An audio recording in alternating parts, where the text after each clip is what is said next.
ప్రభునామానికి మహిమ కలుగును గాక. కూడి వచ్చిన మీ అందరికీ, కరిమల ఆత్మీయ సహవాస సంఘ విశ్వాసులందరికీ మన ప్రభువును ప్రియరక్షకుడునైన యేసుక్రీస్తు వారి శ్రేష్టమైన నామంలో శుభములు మరియు అందరికీ వందనాలండి.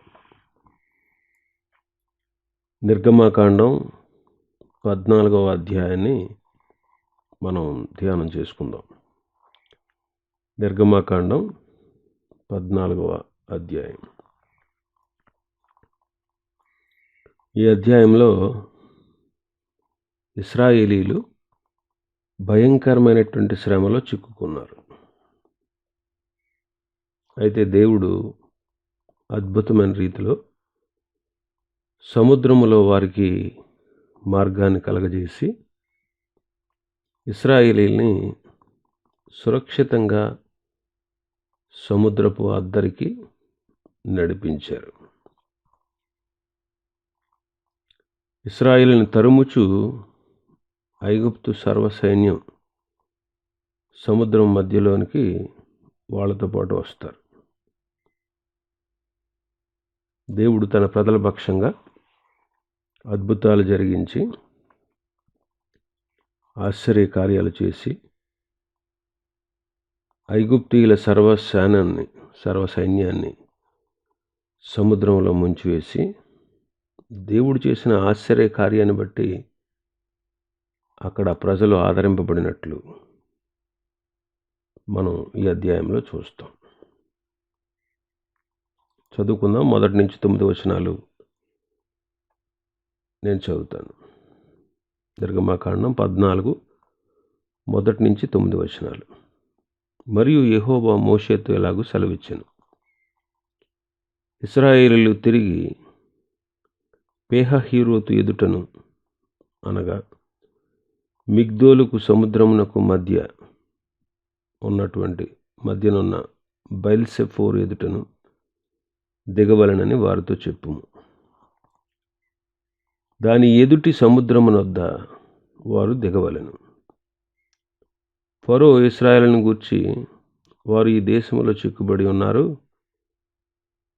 అరణ్యము వారిని మూసివేసెనని అనుకును. అయితే నేను ఫరో హృదయమును కఠినపరచెదను, అతడు వారిని తరుమగా నేను ఫరో వలనను అతని సమస్త సేన వలనను మహిమ తెచ్చుకుందును. నేను యెహోవానని ఐగుప్తీయులందరూ తెలుసుకుందురనెను. వారు అలాగు దిగిరి.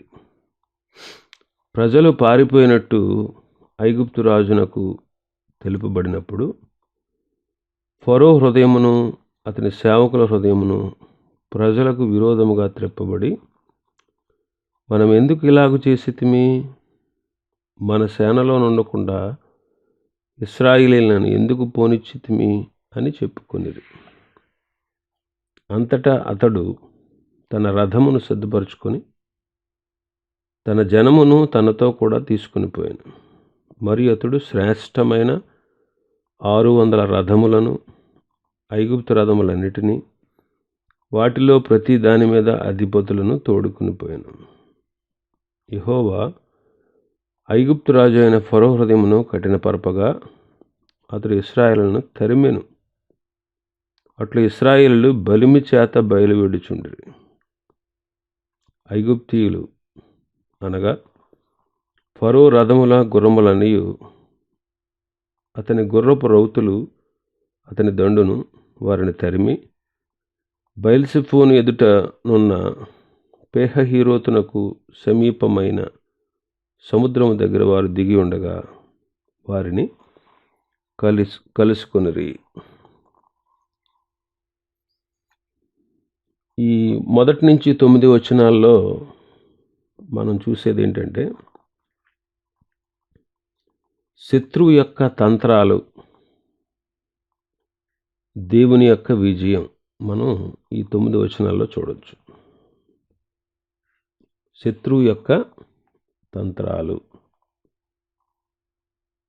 ఇశ్రాయేలీయులు యాతాము నుండి బయలుదేరి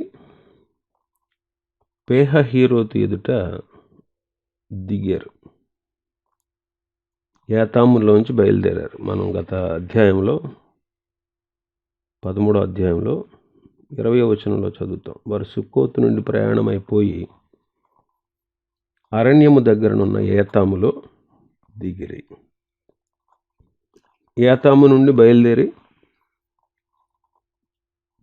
పేహహీరోతు దగ్గర దిగారు.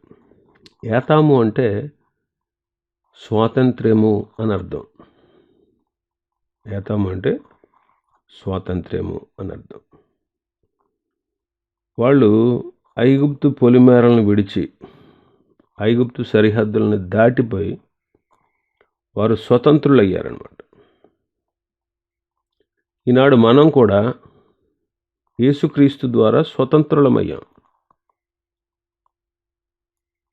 ఆనాడు ఐగుప్తు దేశాన్ని, ఐగుప్తు సరిహద్దులను విడిచి వాళ్ళు ఎలాగైతే ఇశ్రాయేలీలు స్వతంత్రులయ్యారో, ఈనాడు మనం కూడా పాపముకు బానిసలుగా ఉన్నప్పుడు, అపవాది చెరలో ఉన్నప్పుడు ప్రభు మనల్ని ప్రేమించి మనల్ని స్వతంత్రులుగా చేశారు. గలతీ పత్రికలో పౌలు గారు అదే అంటారు. గలతీ పత్రిక 5వ అధ్యాయం 1వ వచనం. ఈ స్వాతంత్ర్యం అనుగ్రహించి క్రీస్తు మనలను స్వతంత్రులనుగా చేసి ఉన్నాడు. కాబట్టి మీరు స్థిరంగా నిలిచి మరలా దాస్యమను కాడి క్రింద చిక్కుకొనకుడి. మరలా పాపమను దాస్యం క్రింద చిక్కుకొనకుడి. 13వ వచనం.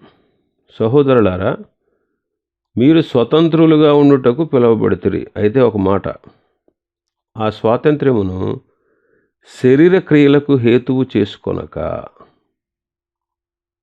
ప్రేమ కలిగిన వారే ఒకరినొకడు దాసులై ఉండుడి. ప్రభు మనల్ని స్వతంత్రులుగా చేశారు. స్వతంత్రులుగా చేశారు. స్వతంత్రులమైనటువంటి మనం మరల పాపం అనేటువంటి దాస్యం అనే కాడి క్రింద మనం చిక్కుకోకూడదు. మనం స్థిరంగా నిలబడాలి. నేను స్వాతంత్ర్యం పొందాను, నేను స్వతంత్రుడను గనుక నా ఇష్టం వచ్చినట్టు నేను బ్రతుకుతాను అనకూడదు. పాపం నుండి మనం స్వతంత్రులు అయ్యాం. కానీ దేవుని వాక్యాన్ని అనుసరించి జీవించుటకు బద్ధులమై ఉన్నాం. గుర్తుపెట్టుకోండి, ప్రభు మనల్ని పాపం అనే దాస్యము నుంచి విడిపించారు.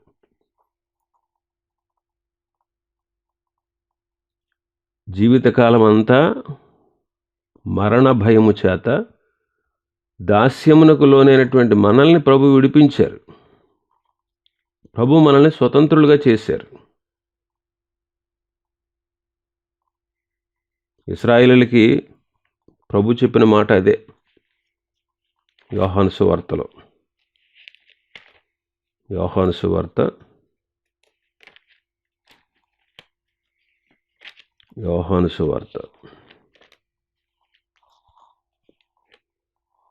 16వ అధ్యాయం 7వ వచనం. నేను మీతో సత్యము చెప్పుచున్నాను, నేను వెళ్ళిపోవటం వలన మీకు ప్రయోజనకరము. నేను వెళ్ళని ఎడల ఆదరణకర్త మీ వద్దకు రాడు. నేను వెళ్ళిన ఎడల ఆయనను మీ వద్దకు పంపేదను. ఇంకా మనం చూస్తే యూదులతో చెప్తారు. 8వ అధ్యాయంలోకి వస్తే, యోహాను సువార్త 8వ అధ్యాయం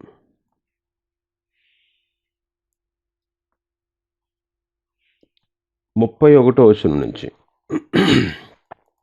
కాబట్టి యేసు తనను నమ్మిన యూదులతో, మీరు నా వాక్యమందు నిలిచిన వారైతే నిజముగా నాకు శిష్యులై ఉండి సత్యమును గ్రహించెదరు. అప్పుడు సత్యము మిమ్మల్ని స్వతంత్రులుగా చేయునని చెప్పాను. తనను నమ్మినటువంటి యూదులతో అంటున్నారు, మీరు నా వాక్యమందు నిలిచిన వారైతే నిజముగా నాకు శిష్యులై ఉంటారు, సత్యాన్ని గ్రహించుకుంటారు. అప్పుడు సత్యం మిమ్మల్ని స్వతంత్రులుగా చేస్తుంది అని చెప్పారు. అప్పుడు వాళ్ళు అంటారు, అయ్యా మేము అబ్రహాము సంతానం, మేము ఎన్నడూ కూడా ఎవ్వరికి దాసులమై ఉండలేదు. అయితే మీరు స్వతంత్రులుగా చేయబడతారని ఎలా చెప్తున్నావు అని ప్రభును ప్రశ్నించారు. అప్పుడు ప్రభు అంటారు, పాపము చేయి ప్రతివాడు పాపమునకు దాసుడు. ఇక్కడ వీళ్ళకి అర్థం కాలేదు. మిమ్మల్ని స్వతంత్రులుగా చేస్తాను అంటే వాళ్ళేమనుకుంటున్నారంటే, మేము ఎవ్వరికి ఎప్పుడు దాసులుగా ఉండలేదు కదా, మమ్మల్ని స్వతంత్రులుగా చేస్తానని ఎలా చెప్తున్నావు నువ్వు అని ప్రశ్నించారు. అయితే వాళ్ళకి ప్రభు బోధించింది ఏంటంటే, మీరు పాపం చేస్తున్నారు కాబట్టి పాపమునకు దాసులుగా ఉన్నారు అంటున్నాడు. పాపమునకు దాసులుగా ఉన్నారు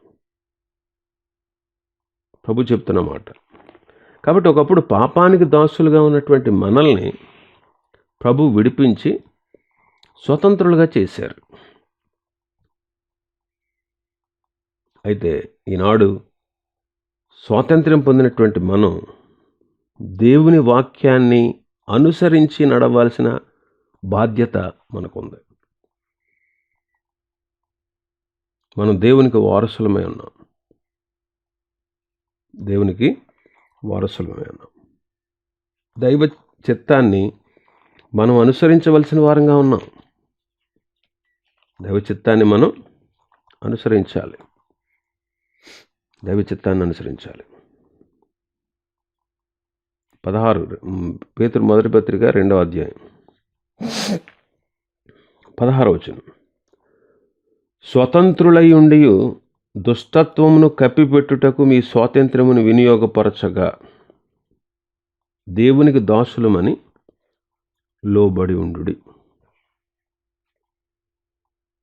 స్వతంత్రులముగా ఉన్నాం, పాపం నుంచి విడిపించబడ్డాం, శాపం నుంచి విడిపించబడ్డాం, అపవాది చెరల నుంచి విడిపించబడ్డాం. ఈనాడు స్వతంత్రులమై ఉన్నటువంటి మనం మనకు కలిగిన ఈ స్వాతంత్ర్యాన్ని దుష్టత్వాన్ని కప్పిపెట్టడానికి వినియోగించకుండా, దుష్ట కార్యాలు చేయడానికి వినియోగించకుండా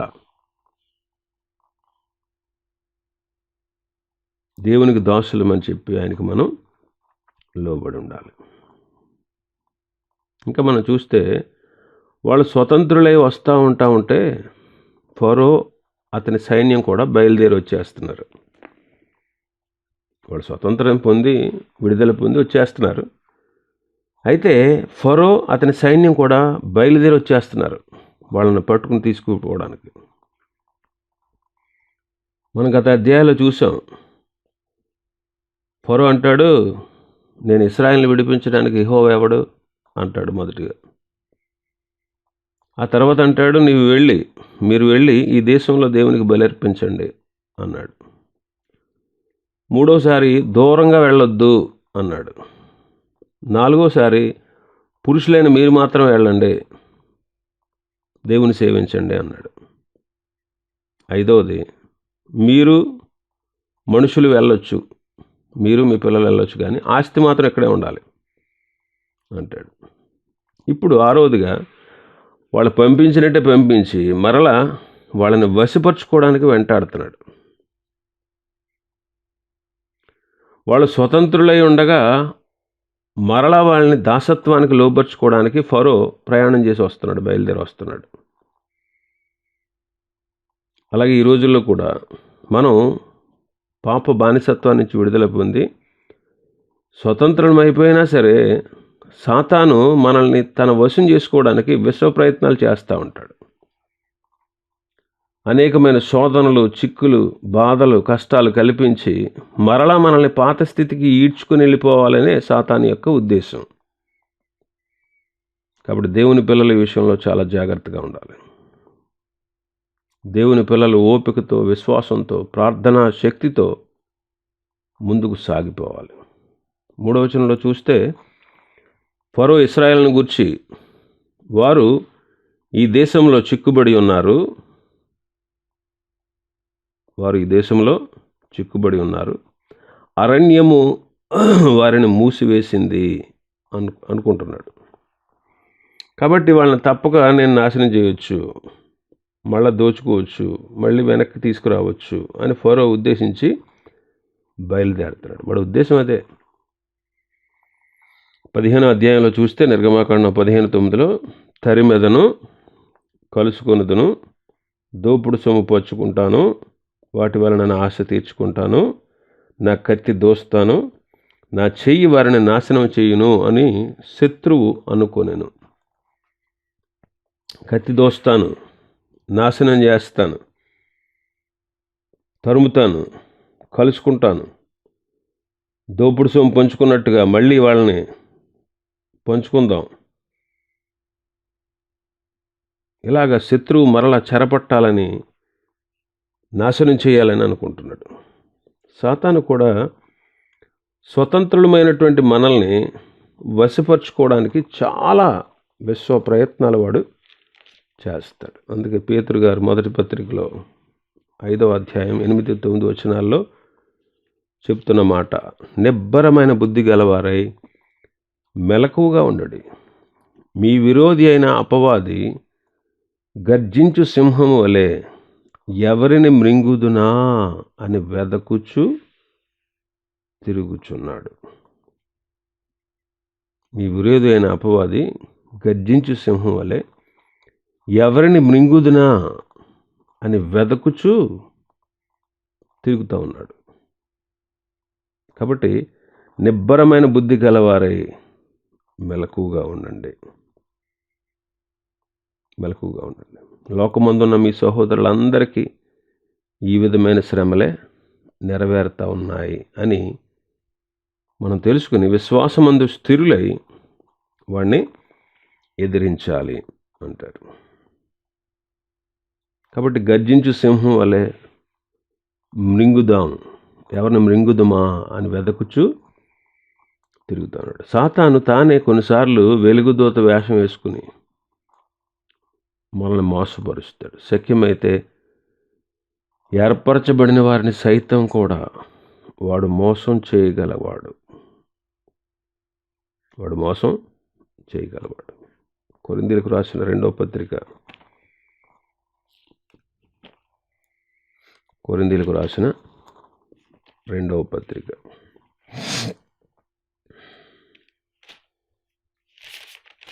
11వ అధ్యాయం 2వ వచనం, దేవాశక్తితో మీ ఎడల ఆసక్తి కలిగి ఉన్నాను. ఎందుకనగా పవిత్రురాలైన కన్యకగా ఒక్కడే పురుషునికి అనగా క్రీస్తుకు సమర్పింపవలనని మిమ్మును ప్రదానము చేసి తిని. కానీ సర్పము కుయుక్తి చేత హవ్వను మోసగించినట్లు మీ మనసులు కూడా చెరపబడి క్రీస్తు ఎడల మీకున్నటువంటి సరళత నుండి, పవిత్రత నుండి ఎట్లయినా తొలగించునేమో అని భయపడుచున్నాను. పౌలు గారు మాట్లాడుతున్నాడు కొరింథీ పత్రికలో కొరింథీయులకు రాస్తూ, నేను మీ ఎడల ఆసక్తి కలిగి ఉన్నాను, దేవాశక్తితో ఆసక్తి కలిగి ఉన్నాను. ఎందుకంటే మిమ్మల్ని పవిత్రురాలైన కన్యకగా ఒక్కడే పురుషునికి అంటే క్రీస్తుకు సమర్పించాలని మిమ్మల్ని ప్రదానం చేశాను. అయితే సర్పము ఆదిలో తన కుయుక్తి చేత హవ్వను మోసగించింది. అలాగే ఈనాడు మిమ్మల్ని కూడా, మీ మనసులను కూడా చెరిపేసి యేసుక్రీస్తు ఎడల మీకున్నటువంటి పవిత్రత నుండి, సరళత నుండి ఒకవేళ ఎలాగైనా సరే తొలగించేస్తాడేమో అని నేను భయపడుతున్నాను.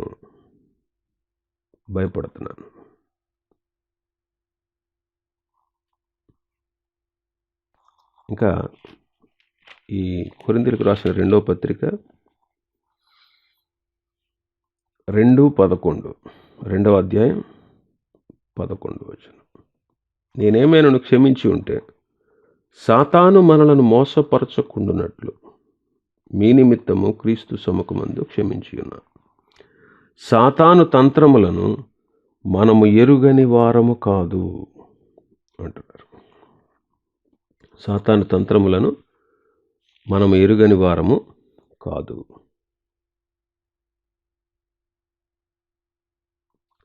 కొరింథీయులకు రాసిన 2వ పత్రిక 11వ అధ్యాయంలో 14వ వచనం కూడా చదువుదాం. ఇది ఆశ్చర్యము కాదు, సాతాను తానే వెలుగుదోత వేషము ధరించుకొనుచున్నాడు. సాతాను తానే వెలుగుదోత వేషాన్ని ధరించుకున్నాడు. గర్జించు సింహంలాగా, వెలుగుదూతలాగా మనల్ని క్రీస్తులో ఉన్న సరళతలో నుండి, పవిత్రతలో నుండి వాడు పడగొట్టడానికి ఎన్నో ప్రయత్నాలు చేస్తూ ఉన్నాడు. కాబట్టి అపవాది తంత్రాలు మనం తెలియని వాళ్ళం కాదు. కాబట్టి మనం చాలా జాగ్రత్తగా ఉండాలి. ఇంకా మనం చూస్తే ఈ 14వ అధ్యాయంలో మన భాగంలో 17-18 వచనాల్లో ప్రభు అంటారు, ఇదిగో నేనే ఐగుప్తీయుల హృదయములను కఠినపరచుదును, వారు వీరిని తరుముదురు. నేను ఫరో వలనను అతని సమస్త సేన వలనను అతని రథముల వలనను అతని గుర్రపు రౌతుల వలనను నాకు మహిమ తెచ్చుకుందును. నేను ఫరో వలనను అతని రథముల వలనను అతని గుర్రపు రౌతుల వలనను మహిమ తెచ్చుకున్నప్పుడు నేను యెహోవానని ఐగుప్తీయులు తెలుసుకొందురనెను.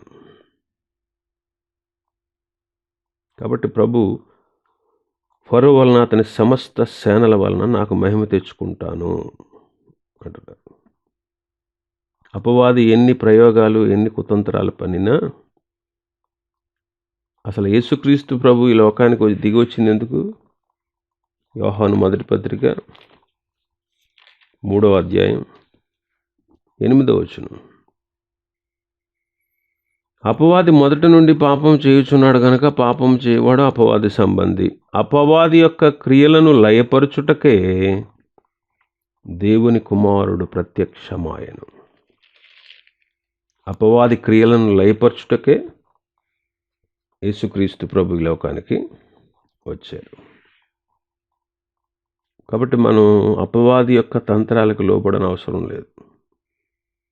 భయపడాల్సినటువంటి పని లేదు. భయపడాల్సిన పని లేదు.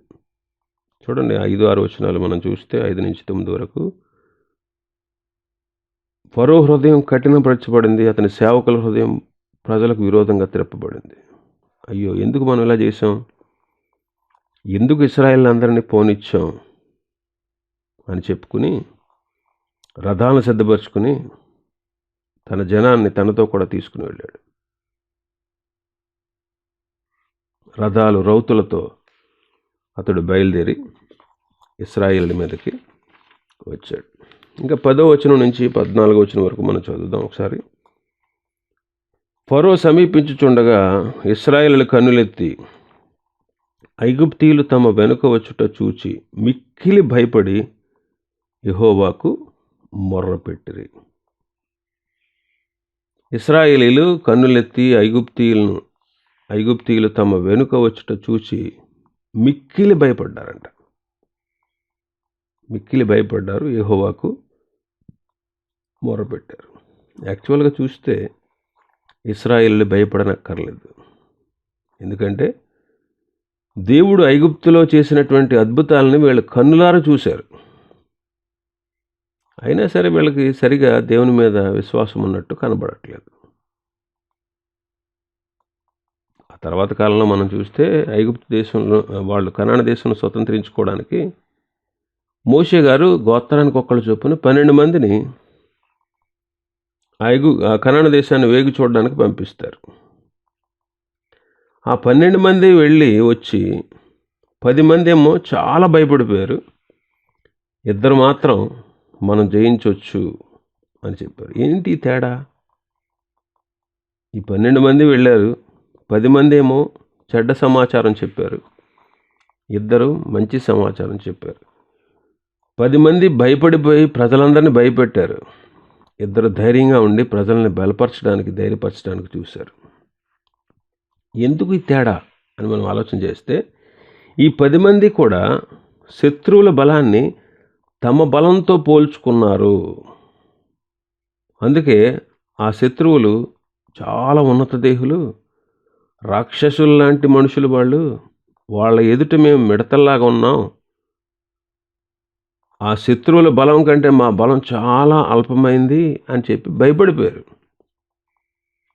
పిరికివారైపోయారు. చెడ్డ వర్తమానం తీసుకొచ్చారు. అలా పోల్చుకుంటే మనం కూడా భయపడవలసిందే. కానీ కాలేబు, యెహోషువలు ఏమంటున్నారు? వాళ్ళు చూసింది ఏంటంటే, దేవుని శక్తి ఎదుట మానవుల శక్తి చాలా స్వల్పమైంది. దేవుడు మనకు గొప్ప విజయం ఇస్తాడు. దేవుడు మనకు గొప్ప విజయం ఇస్తాడని విశ్వాసంతో వాళ్ళు మంచి వర్తమానం తెచ్చారు. మంచి వర్తమానం తెచ్చారు. ఇక్కడ సముద్రం దగ్గర ఉన్నటువంటి ఇశ్రాయేలీయులు కూడా ఫరో బలాన్ని దేవుని బలము ఎదుట పోల్చి చూసుంటే వాళ్ళు ఉండాల్సిన అవసరం లేదు. వాళ్ళు భయపడక్కర్లేదు అసలు. దావీదు కూడా చూడండి, గొలియాతు మీదకి అంత రోషంగా యుద్ధానికి వెళ్ళడానికి గల కారణం, ఉద్దేశం ఏంటో తెలుసా? గొలియాతు ఆఫ్టర్ ఆల్ నా ప్రభు ముందు, నా దేవుని ముందు, నా దేవుని శక్తి ముందు వీడంతా ఆఫ్టర్ ఆల్ అనుకున్నాడు. అంటే దేవుని శక్తితో పోల్చి చూస్తే, దేవుని బలంతో పోల్చి చూస్తే దేవుడు గొప్పగా విజయం ఇవ్వగలడని విశ్వాసంతో గొలియాతు మీదకి దావీదు యుద్ధానికి వెళ్ళాడు. ఎందుకంటే జీవం గల దేవుని నామం పేరట నీ మీదకి యుద్ధానికి వస్తున్నాను అంటాడు. అలాగే విజయం పొందాడు. అయితే ఇశ్రాయేలీయులు ఐగుప్తీయుల బలాన్ని తమ బలంతో పోల్చుకుని చాలా భయపడిపోతున్నారు. మిక్కిలి భయపడ్డారు. అందుకే వాళ్ళు యెహోవాకు మొర్రపెట్టిరి అని చదువుతున్నాం. మిక్కిలి భయపడి యెహోవాకు మొర్రపెట్టిరి. భయపడినప్పుడు ప్రార్థించడం మంచిదే. భయపడినప్పుడు మనం దేవునికి ప్రార్థన చేస్తే మనకు ధైర్యం, ఆదరణ, సహాయం కలుగుతుంది. కాబట్టి వాళ్ళు భయపడి దేవునికి ఏం చేశారు? ప్రార్థన చేశారు. నెహెమ్యా గ్రంథం 4వ అధ్యాయం.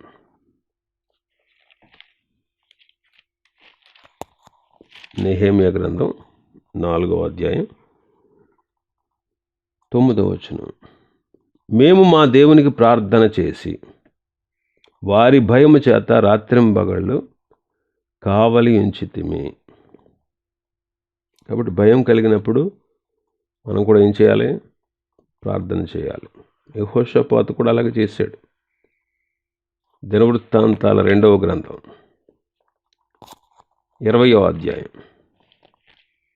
దినవృత్తాంతాల 2వ గ్రంథం 20వ అధ్యాయం 10, 11, 12 వచనాలు. ఇశ్రాయేలీయులు ఐగుప్తుల నుండి వచ్చినప్పుడు నీవు వారిని అమ్మోనీయులతోనూ, మోయాబీయులతోనూ, శేయీరు మన్యవాసులతోనూ యుద్ధము చేయనీయలేదు గనుక ఇశ్రాయేలీయులు వారిని నిర్మూలము చేయక వారి యొద్ద నుండి తొలగిపోయిరి. మేము స్వతంత్రించుకొనవలనని నీవు మాకు ఇచ్చిన ఈ స్వాస్థ్యములో నుండి మమ్మను తోలివేయుటకై వారు బయలుదేరి వచ్చి మాకెట్టి ప్రత్యుపకారం చేయుచున్నారో దృష్టించు ప్రభువా. మా దేవా, నీవు వారికి తీర్పు తీర్చవా? మా మీదకు వచ్చుచున్న ఈ గొప్ప సైన్యముతో యుద్ధము చేయుటకును మాకు శక్తి చాలదు,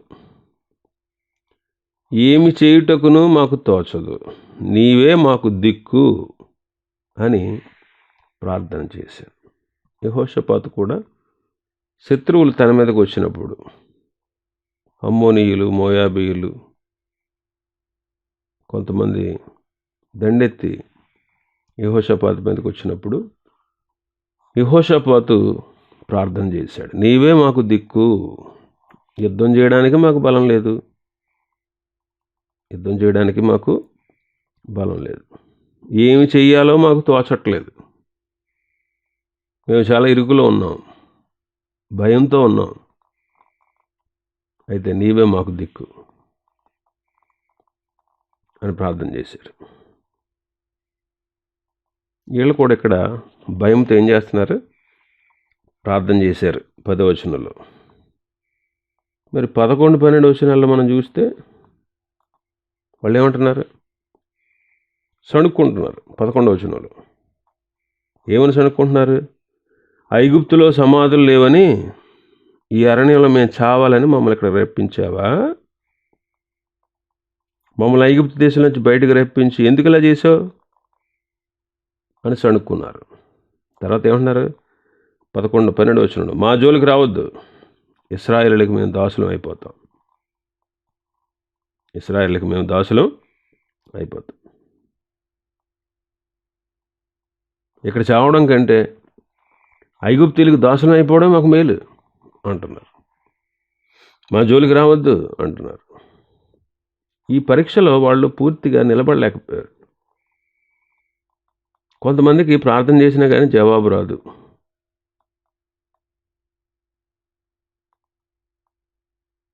వీళ్ళ పరిస్థితి ఎలా ఉందంటే, శత్రువు వచ్చి మా మీద పడుతున్నాడు, మేము ప్రార్థన చేసాం కానీ జవాబు లేదు, దేవుడే సహాయం చేస్తాడు, కాబట్టి దేవుని విడిచిపెట్టేసి ఐగుప్తులకు మొరపెడితే బాగుంటుంది, కనీసం ప్రాణమన్నా దక్కుద్ది అని తలస్తున్నారు వీళ్ళు. అందుకే మోసేది అంటున్నారు, మా జోలికి రావద్దు, మా జోలికి రావద్దు, నువ్వు చెప్పినట్టు మేము వినం అన్నట్టు, మీ బోధలు నాకు అక్కర్లేదు అన్నట్టు, మా ప్రాణాలు మేమే దక్కించుకుంటాం అన్నట్టు మాట్లాడుతున్నారు. మోసే వాళ్ళని బలపరుస్తున్నాడు. మోసే వాళ్ళని బలపరు 13, 14 వచనాలు చూడండి. అందుకు మోసే, భయపడకుడి, యెహోవా మీకు నేడు కలుగజేయు రక్షణను మీరు ఓరక నిలుచుండి చూడుడి. మీరు నేడు చూసిన ఐగుప్తీయులను ఇక మీదట మరి ఎన్నడూనూ చూడరు. యెహోవా మీ పక్షమున యుద్ధము చేయును, మీరు ఓరకనే ఉండవలనని ప్రజలతో చెప్పాను. మోసే అంటున్నాడు, భయపడొద్దు, యెహోవా మీకు కలగజేసేటువంటి రక్షణను మీరు ఓరక నిలుచుండి చూడండి. మోసే కూడా భయపడలేదు, కానీ వాళ్ళకి ఆదరణ మాటలు చెప్పి వాళ్ళని బలపరుస్తున్నాడు. అక్కడ అంటాడు, నేడు మీరు చూస్తున్నటువంటి ఐగుప్తీయులను మరి ఎన్నడూ చూడరు. మోసే ఆ మాటలు పలుకుతున్నాడంటే చూడండి, మోసేలో ఎంత గొప్ప బలమైన విశ్వాసం ఉందో. ఐగుప్తీయులందరినీ నాశనం చేస్తానని దేవుడు చెప్పినట్టు లేదు. అయినా సరే మోసే దేవుని ఆత్మ చేత ప్రేరేపించబడి విశ్వాసంతో పలుకుతూ ఉన్నాడు. విశ్వాసంతో పలుకుతున్నాడు. మనం కూడా కృంగిపోయిన వారిని ఆదరించాలి, కానీ వారితో కలిసి మనం కృంగిపోకూడదు. మనం కూడా కృంగిన వారిని ఏం చేయాలి? బలపరచాలి. అంతేగాని వాళ్ళతో కలిసి కృంగిపోకూడదు. ఆయన అంటాడు మోషే గారు, యెహోవా మీ పక్షమున యుద్ధం చేస్తారు. అంటే ప్రజల యొక్క మనస్సుని దేవుని వైపు మళ్ళిస్తున్నాడు. వాళ్ళేమో మేము ఐగుప్తీయులను జయించలేమని తమ అసమర్థతను చూసుకుంటున్నారు, కానీ మోషే, మీరు ఊరకనే నిలిచి ఉండండి, దేవుడు మీకు రక్షణ కలగజేస్తాడని వాళ్ళని ధైర్యపరుస్తున్నాడు. కాబట్టి కృంగిపోయిన వారిని మనం లేవనెత్తాలి అంటే వారి మనసుల్ని మనం ప్రభు వైపు మళ్ళించాలి. ఆయన ప్రేమను గురించి వాళ్ళకి తెలియజేయాలి.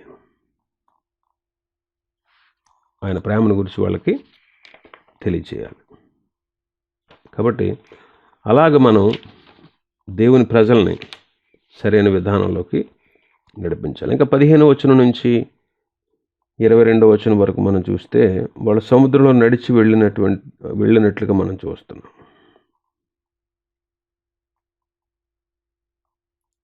చూడండి 15వ వచనం. అంతలో యెహోవా మోషేతో, నీవేళ నాకు మొరపెట్టుచున్నావు, సాగిపోవుడి అని ఇశ్రాయేలుతో చెప్పుము.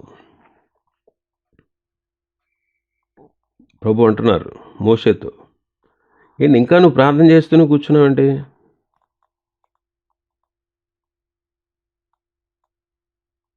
మోషే ఒక్కడే ప్రార్థన చేస్తున్నట్టుగా చెప్తున్నాడు ప్రభు. వాళ్ళు ప్రారంభంలో మొరపెట్టారు, కానీ వాళ్ళ ప్రార్థనలు ఆగిపోయినాయి అన్నమాట. వాళ్ళ ప్రార్థనలు ఆగిపోయినాయి. ఇక్కడ మోషే 2 పనులు చేస్తున్నాడు. ఒకటి, ఒక ప్రక్క ప్రజలకు ఆదరణకరమైన మాటలు చెప్తున్నాడు. రెండవది, దేవునికి ప్రార్థన కూడా చేస్తూ ఉన్నాడు.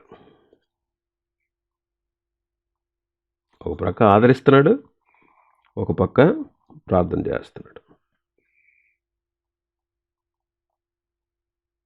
మోషే ఒకప్పుడు సాకులు చెప్పాడు, అయినా సరే విడవకుండా ప్రభు అతని నాయకుడిగా చేశాడు. ఇప్పుడు మోషే అంటున్నాడు, సాగిపోండి. ముందు సముద్రం ఉందని ఆయనకు తెలుసు. మరి ముందు సముద్రం ఉంది కదా, ఎలా సాగిపోవాలి అనే ప్రశ్న అవసరం లేదు ఇక్కడ. ప్రభు సాగిపోండి అని చెప్పాడు, వీళ్ళు ఏం చేయాలి? సాగిపోవాలి. మరి ఎదర ఏముంది? ముందు ఏముంది? వాళ్ళ ముందు సముద్రం ఉంది. మరి ఎలా సాగిపోవాలి అనే ప్రశ్న వాళ్ళకి కలగక్కర్లేదు. దేవుడు చెప్పాడు కాబట్టి నమ్మి సాగిపోవాలంతే. అదే మన బాధ్యత. మనకు కూడా ఎన్నో ఆటంకాలు, అభ్యంతరాలు ఉంటాయి, కానీ దేవుని మాట ప్రకారం మనం సాగిపోవాలి. చాలామంది ముందుకు సాగిపోయే వాళ్ళు, చక్కగా సాగిపోతున్న వాళ్ళే ఈ దినాల్లో చాలామంది ఆగిపోవడాన్ని మనం చూస్తాం.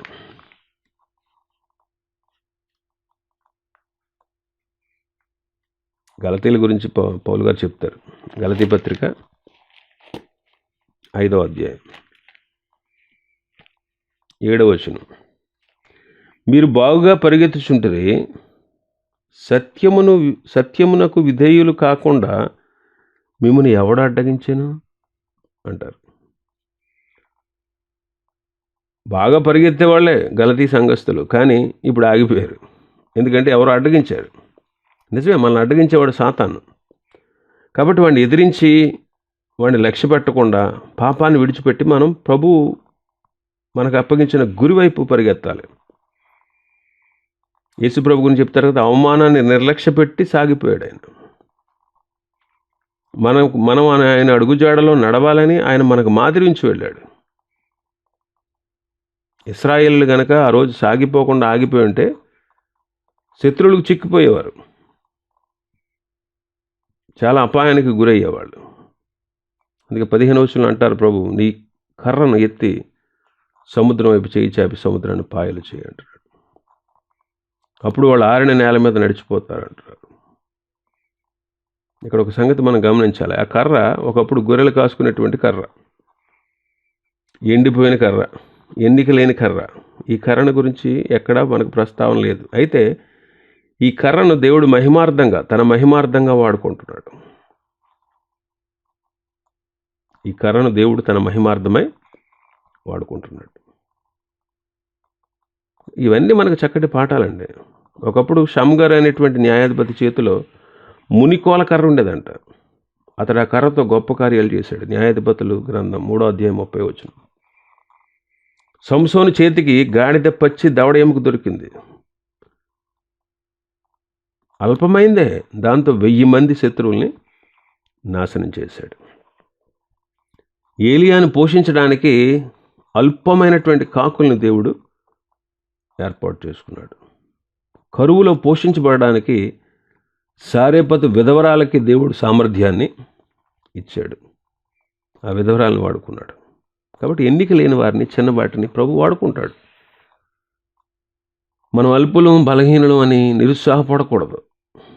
మనం అల్పులమైన, బలహీనమైన మనం దేవుని చేతిలో ఉన్నప్పుడు దేవుని చేత బలమైన పాత్రలుగా వాడబడతాం.